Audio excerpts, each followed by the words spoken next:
On y est, les 5K. On les a dépassés, ça y est. Merci, 5000 fois merci à vous, c'est incroyable.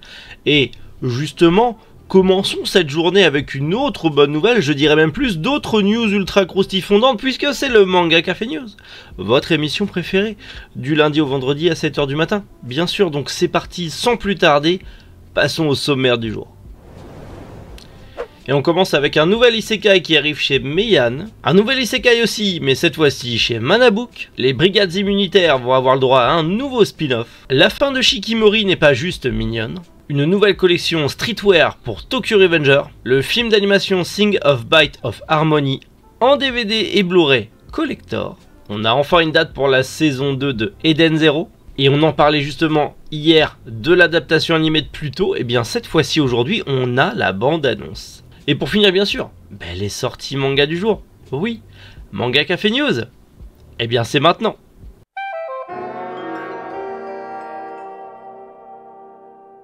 Meian, qui accueille dans leur catalogue un nouvel isekai. Oh, c'est surprenant. Détends. Vous allez me dire, oui je sais, mais Meian sort des isekai à l'appel pour une série bien de temps en temps. J'ai envie de vous dire, on va pas se mentir, c'est vrai qu'ils sortent beaucoup d'isekai, mais en même temps le genre isekai se vend bien et ça plaît, donc autant continuer, j'ai envie de vous dire. Mais là on va parler en plus d'un isekai qui a du succès en animé, The Reincarnation of the Strongest Exorcist in Another World.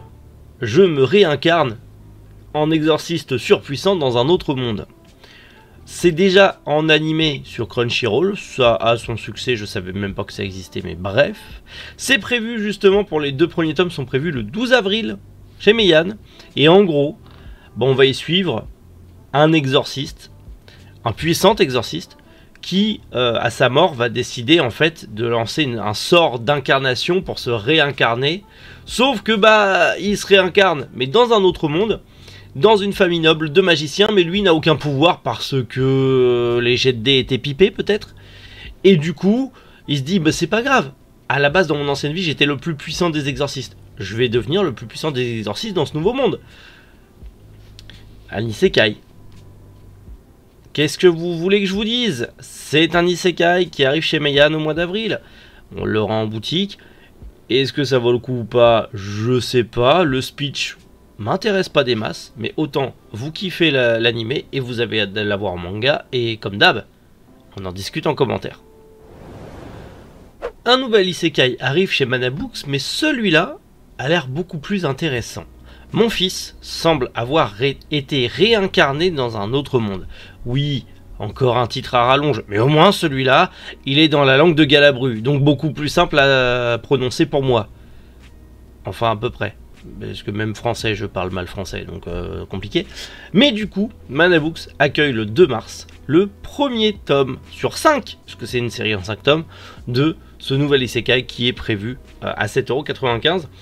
Et pour la faire courte, en gros, on va suivre une mère qui a perdu son fils lors d'un accident de voiture, et elle est persuadée que son fils a été réincarné dans un des mondes fantastiques qu'il est mettant, dans un des MMORPG qu'il est mettant, dans un des JRPG qu'il est mettant. Elle se dit, mon fils vit dans un de ces jeux vidéo, il s'est réincarné dans un de ces jeux vidéo. Donc, elle va retrouver un ancien camarade de lycée qui est un otaku pur et dur, pour l'aider à retrouver son fils dans les différents univers de jeux vidéo que son fils aimait, pour voir s'il s'est réincarné dans ces univers ou pas. Pour le coup, on va apporter avec un sorte de côté isekai aussi le deuil d'une mère pour son fils ou autre. Donc je trouve que le speech de base pour ma part est plus intéressant que un énième héros se réincarne dans un énième truc de fantasy et devient un énième guerrier sur bodybuilder le meilleur de tous. Là on est soi-disant sur à la fois un drame mais à la fois aussi une comédie, donc une comédie dramatique. À voir ce que ça va donner. En tout cas moi je le mets de côté, je me le note pour mars, parce que celui-là, il m'intéresse pas mal.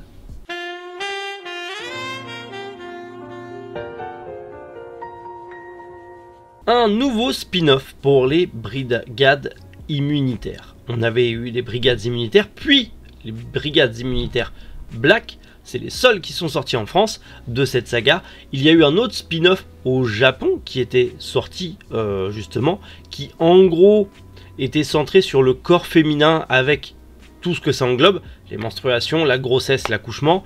Et là, cette fois-ci, on va arriver sur un nouveau spin-off qui arrive au Japon en prépublication dans le Evoning de Kodansha, qui lui du coup sera centré sur les cellules musculeuses.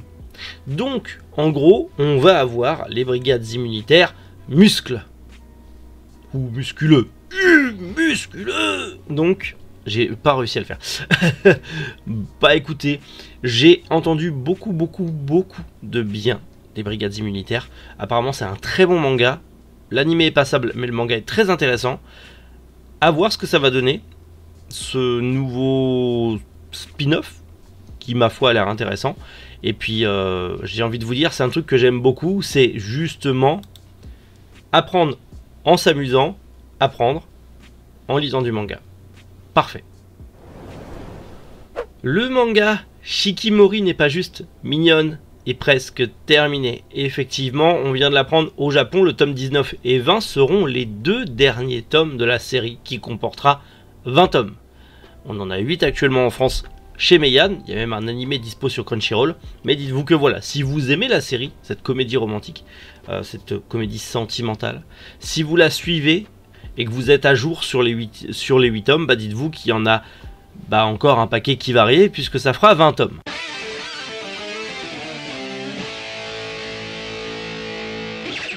Les magasins de prêt-à-porter Bershka vont lancer une collection Tokyo Revenger en collaboration avec Crunchyroll. Rien que ça. Alors bien sûr, ça sera sur l'animé et non pas le manga. Donc ça sera des visuels de l'animé et tout ce qui est charts graphiques de l'animé et les écritures de l'animé ou autre. On a juste ces 2 visuels pour le moment. Faut savoir que la collection sera disponible à partir du 17 février sur le site bershka.com. Et ce qui m'intrigue, c'est qu'il y aura beaucoup de choses, mais il y a surtout un truc qui m'intrigue, c'est un ensemble chemise noire et pantalon cargo avec des lettres dorées. Donc potentiellement, le petit truc un peu classe, mais à l'effigie du Tokyo Manjikai. J'ai hâte de voir ça pour me le prendre, parce que je sens que ça va être stylé, je sais pas pourquoi, ou alors ça va être pourri et donc ça sera importable. À voir ce que ça va donner, à voir la qualité du produit fini. Je ne connais absolument pas Bershka. Si vous connaissez les magasins Bershka, dites-le moi en commentaire parce que je ne connais pas. Apparemment, ils en ont partout dans le monde, au Moyen-Orient, en Europe, en Angleterre, aux États-Unis. Je ne sais pas. À voir ce que ça va donner et à voir ce que va donner cette collection. Mais voilà, vous le savez, dans tous les cas, je vous redonne la date, le 17 février. Donc, c'est demain. Vous aurez sur bershka.com la nouvelle collection. Et j'ai hâte de voir ça.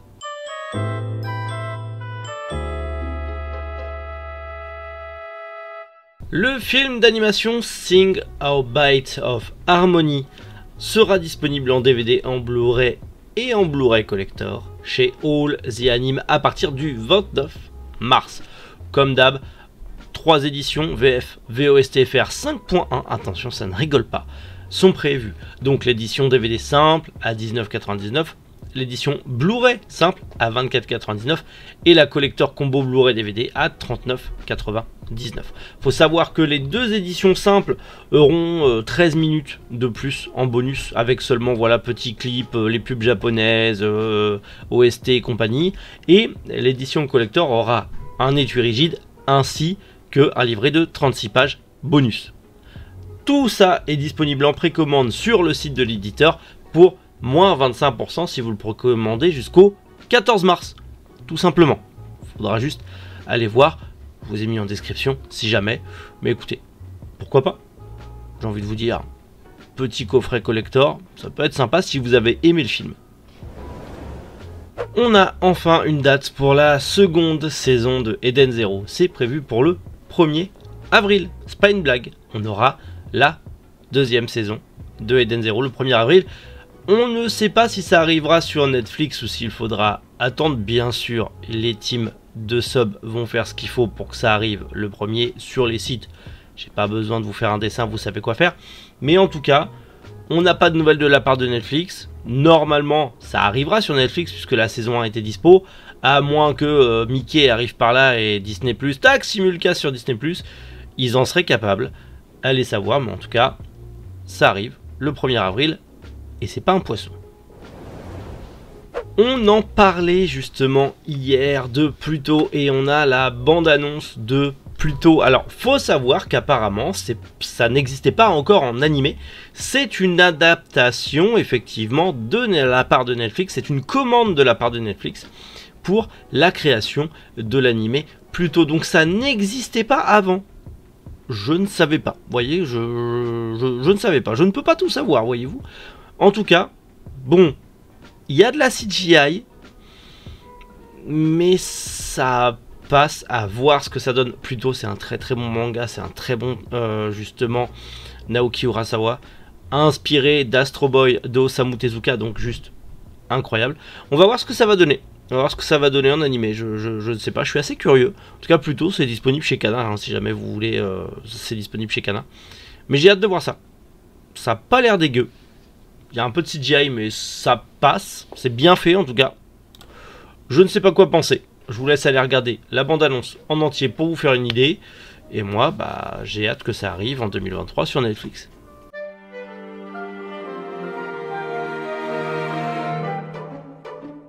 Allez, on passe aux sorties manga du jour et on commence aux éditions Akata avec le 3e tome de La Sorcière du Château au Chardon, le 2e tome de Mon Petit Ami Genderless, le 3e tome de Song of Life et le 3e tome de The Sound of My Soul.